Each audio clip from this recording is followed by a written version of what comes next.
Bonjour mes chers Verseaux, je vous remercie de me retrouver pour ce début d'année, janvier 2025. D'ailleurs, pas mal d'entre vous célébreront leur anniversaire au cours de ce mois de janvier. Je vous souhaite à tous et à toutes de démarrer ce cycle de la meilleure des façons et qu'il vous soit le plus épanouissant possible. On va d'ailleurs voir quelles sont les énergies qui marquent ce début d'année, avec pour démarrer la carte du 3 de denier dans les éléments positifs.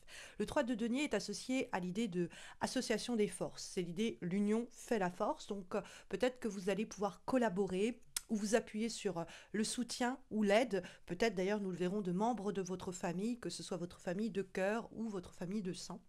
Mais de façon plus générale, c'est une carte qui nous dit que les efforts collectifs, les efforts communs pourraient vous amener très loin ou pourraient en tout cas être très fructueux en ce mois de janvier. Ça peut être l'idée qu'ici on vous recommande de ne pas avancer en jouant cavalier seul ou en faisant le loup solitaire et que vous arriverez beaucoup plus rapidement à destination, à atteindre votre objectif, mes chers Verseaux, si vous vous associez à quelqu'un, si vous collaborez, puisque c'est vraiment le travail d'équipe et comment d'autres personnes peuvent nous aider à nous accomplir ou à atteindre nos objectifs en janvier. Donc, de façon générale, le 3 de denier peut d'ailleurs être associé à l'idée d'expansion, de croissance et d'élévation. Quelque chose qui s'enrichit, quelque chose que l'on va aider à construire et à s'établir. Ça peut être l'idée que dans une relation donnée, on va construire quelque chose ensemble, on va décider de mettre l'un comme l'autre ou l'une comme l'autre la main à la pâte, de sorte à faire évoluer la situation et lui permettre de croître et de passer un palier. Hein, ça peut être en ce sens l'idée d'une situation où on va vivre ensemble, où on va ouvrir un compte commun. Ça peut être des choses aussi pragmatiques que cela, puisque ce sont des deniers. Mais c'est l'idée que c'est donnant-donnant. Et c'est parce qu'on unit nos forces autour d'un objectif commun que la situation peut s'accomplir. Ça peut être l'idée de monter en compétence aussi, que le 3 de denier va énoncer, parce qu'elle est associée, cette carte, à l'idée d'apprentissage aussi. Donc ça peut être au boulot, par exemple, vous êtes reconnu pour vos compétences. Il y a une collaboration qui peut aboutir à un succès vraiment notable. Vous avez des opportunités liées à des projets en groupe, une coopération du coup vraiment avec des résultats fructueux qui pourraient se présenter. Sur le plan relationnel, ça peut être des alliances solides, une communication qui est fluide, qui va permettre de renforcer vos relations, quelles qu'elles soient. En tout cas, on a cette idée en janvier que vous pouvez profiter de synergies positives, d'un soutien tangible de votre entourage pour construire ou consolider vos bases, quelles qu'elles soient, celles d'un projet ou relationnel. Donc, ayez de l'ambition, faites preuve d'audace, et tout cela au service de quelque chose de collectif ou grâce, par l'aide du soutien de quelqu'un ou peut-être même de plusieurs personnes. Alors, dans les obstacles, nous allons donc trouver cette carte du pendu qui va évoquer en soi une forme de stagnation. Quelquefois, c'est une difficulté du coup à avancer et une frustration qui découle de cette situation stagnante, de ce manque de progression. Donc, soit on est face à quelque chose qui n'arrive pas à bouger ou qui n'arrive plus à évoluer. Et dans ce cas-là, c'est parce que peut-être on essayait de régler ce problème ou de faire avancer cette situation seul. Et c'est que à deux au minimum qu'on arrivera à faire avancer cette affaire. Et donc l'enjeu est ici crucial que de s'unir aux bonnes personnes pour permettre une progression notable. Mais c'est quelquefois l'idée de sacrifice auquel on n'arrive pas à consentir que le pendu peut mettre en avant et qui bloque notre capacité d'avancer.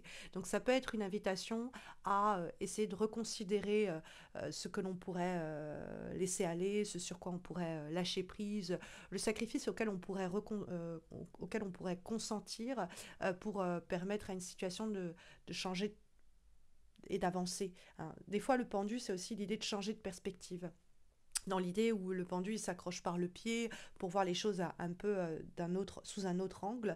Donc il y a peut-être le besoin de essayer de se mettre soit à la place des autres, soit essayer de voir la situation sous un autre angle pour peut-être trouver une solution pour débloquer notre situation. Parce qu'avec le pendu, on peut avoir le sentiment de tourner en rond ou de devoir mettre les ambitions qui étaient les nôtres en stand-by. Et ça, c'est l'idée que peut-être il va falloir débloquer ce ralentissement, débloquer cette affaire en essayant de la voir sous un autre angle ou en s'associant aux bonnes personnes pour ne pas s'épuiser dans une situation d'enlisement. Parce que, bon, le pendu, il y a quand même cette idée situations qui font obstacle, qui ralentissent nos projets. Et donc, l'idée qu'on doit faire preuve de patience, adapter ses attentes, c'est un peu frustrant. Et moi, j'ai l'impression que c'est plutôt, en fait, si on demande de l'aide ou que l'on offre peut-être aussi son aide, eh bien, on va peut-être pouvoir permettre à la situation de se débloquer et aux choses de s'éclaircir, hein. Parce qu'il y a des blocages ou des ralentissements qui peuvent un peu nous épuiser ou nous avoir épuisés depuis un moment déjà.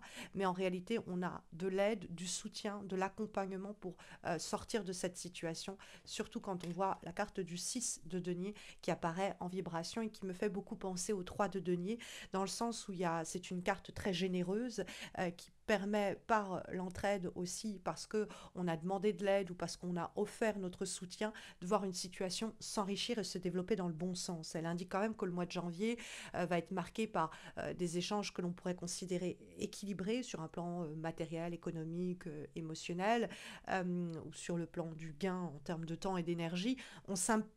Comment dire, comment dire, oh là là, on met autant du sien que les autres, quoi, hein, tout simplement. L'idée, effectivement, de chercher quelque chose donnant-donnant.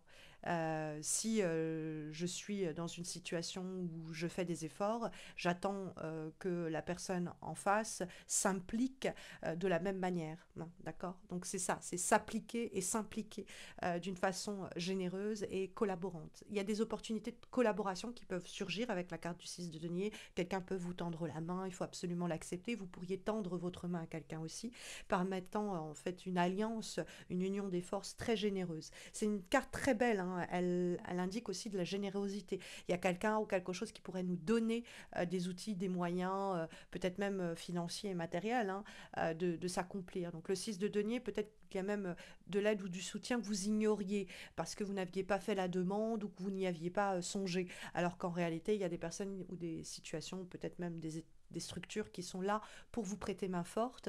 Et donc, il y a l'idée que vous pourriez bénéficier de la générosité de quelque chose ou d'autrui pour avancer dans votre projet, dans votre situation. Et le 6 de denier, sur le plan relationnel, c'est l'idée tu me donnes et je te rends tout autant. Et c'est comme ça que nous avançons vers quelque chose d'équilibré et de généreux. Alors, on a en guise de direction pour votre mois de janvier, mes chers Verseaux, le 6 de coupe, qui nous parle de peut-être l'idée qu'on ne va pas faire du neuf avec du vieux. Je vous dis ça parce qu'on a le pendu dans les obstacles, et le pendu, c'est le lien aussi au passé.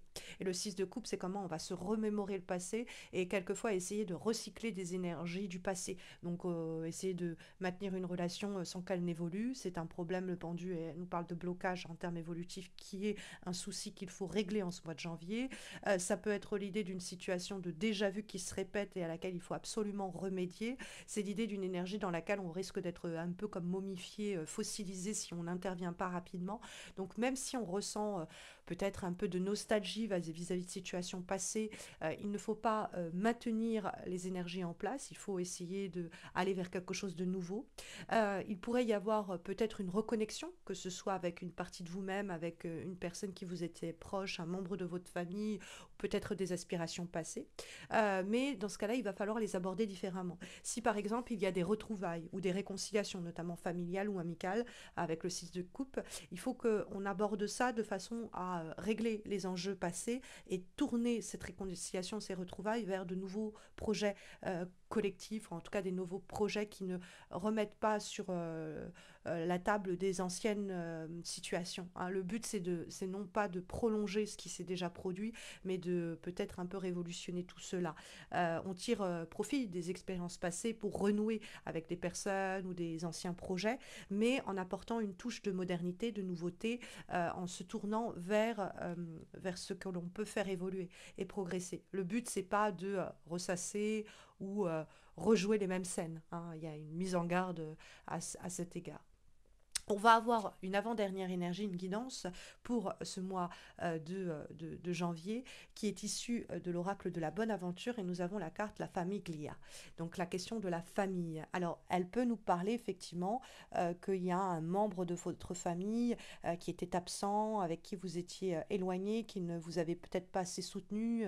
Il y avait eu une déception et donc une rupture familiale avec peut-être des non-dits, et donc il y a peut-être une possibilité de reconnexion autour d'un repas, une situation conviviale, où il y a une présence qui revient au goût du jour. Alors ça peut être la famille vraiment à prendre au pied de la lettre, hein, la famille de sang, mais ça peut être la famille de cœur, dans cette idée de quelqu'un à qui on tenait terriblement, et donc un membre de votre famille de cœur ou de votre entourage qui pourrait jouer un rôle clé en janvier, que ce soit pour vous offrir du soutien, résoudre un conflit ou renforcer des liens.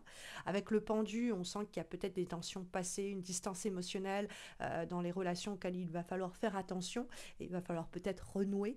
Et avec le 6 de coupe, il y a la possibilité donc de retrouvailles, d'une reconnexion chaleureuse avec quelqu'un qui était très proche, et tout cela renforce terriblement les liens. Donc, bon, la famille peut être un élément central du mois avec un potentiel de réconciliation et d'entraide, mais cette famille, elle peut être pas simplement celle du sang, mais notre famille professionnelle, notre famille de cœur, elle peut revêtir bien des aspects.